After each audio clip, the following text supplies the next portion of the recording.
It's been a couple of weeks now since I shot that first video, and a lot's changed out here since then, as you would expect this time of year. So let's take a look at it. Azaleas in this first bed here are pretty much done, except for those little red ones I don't like anyways. But take a look over here at these guys. Let's go over there and get some better shots of that. These are looking pretty good.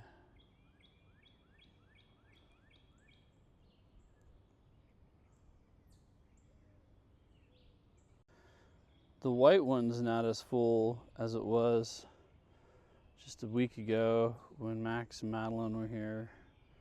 But this red one, it's on fire. It's such a weird color combo.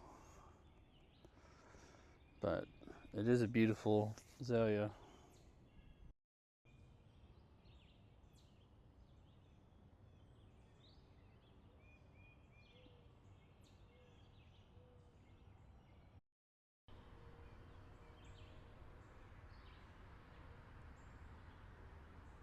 So this is my newest bed this year, and I'm pretty excited about it. This has always been sort of a dead spot, and it's always kind of sandy, and I remember asking Sarah to come out here and spread seeds, and nothing happened. They all just died. What I did was, starting about a year or two ago, is I started taking my lawn clippings and twigs and leaves and kind of putting them here and just letting them sit and sort of compost on their own. And then when I did that for at least probably about 2 years. We got a little centipede here.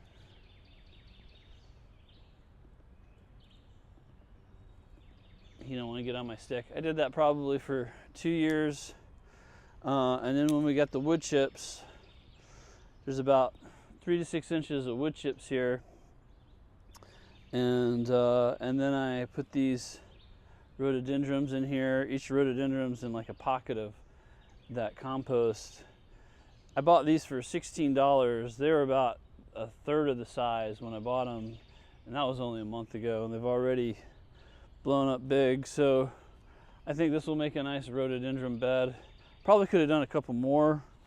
Probably could put one here, there. But it's a good start. I'm not going to try to do moss here. And yeah, I think I want to add like 1 or 2 beds a year, kind of shrink the lawn area. And that seems sustainable. It seems like something I can handle over time.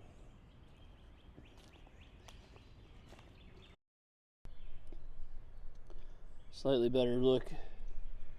Those rhododendrons. They're pretty nice, pretty good plants for $16. They can be expensive. So hopefully they'll fill in this bed pretty good here. Backyard's got a long way to go. But it's getting there. Kind of blending the natural stuff with the things I've planted. Let's take a look at the mulching I did. I never get enough shots of that. So obviously I mulched the whole segment here.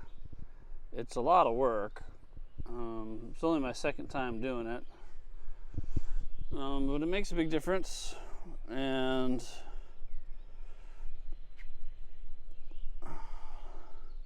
it lasts a long time. Keeps weeds from coming up in the trail and whatnot. I haven't had time to weed back here like I'd like to. I've only planted a few things like that hosta there. A lot of these ferns are just ferns I dug up elsewhere.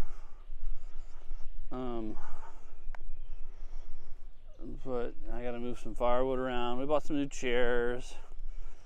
But you know, I don't hang out down here that much. The mosquitoes get really bad.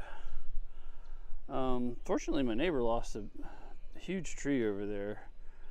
but luckily it didn't hit anything bad. It was pretty far away from their house, and it fell away from the house. It just kind of fell in that ravine that's there. So that's good news.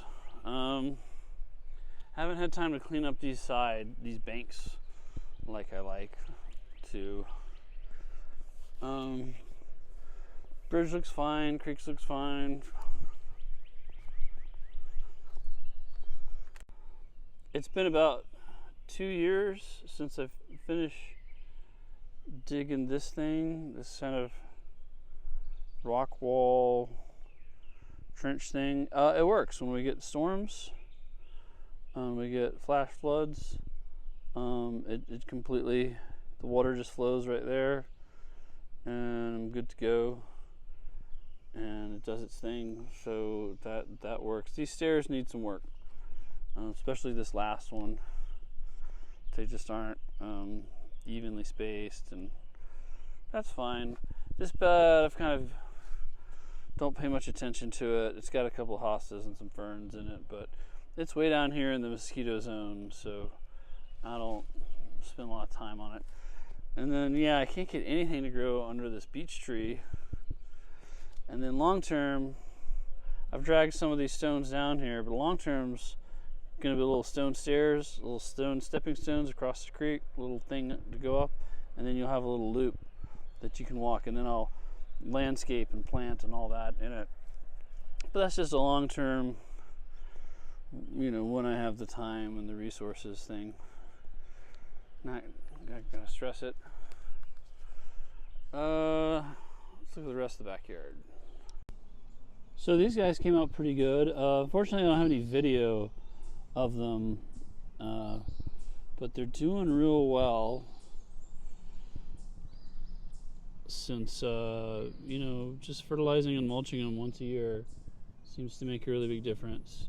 And I'm so happy with that they've come out and they've covered they're at eye level now with the deck, and yeah, they look great. This is my cold frame that my father-in-law got me for Christmas, and it's not a greenhouse. It's a little cold frame. It's for hardening off plants. You start them indoors, and then you can bring them out here, and you can kind of, keep them protected while you're waiting for them to harden off, and then you can take them outside, plant them in the ground. I like it. It's pretty cool. My new compost bin, nothing fancy. Just you got this at Lidl for like $25, and yeah, just your standard plastic compost bin.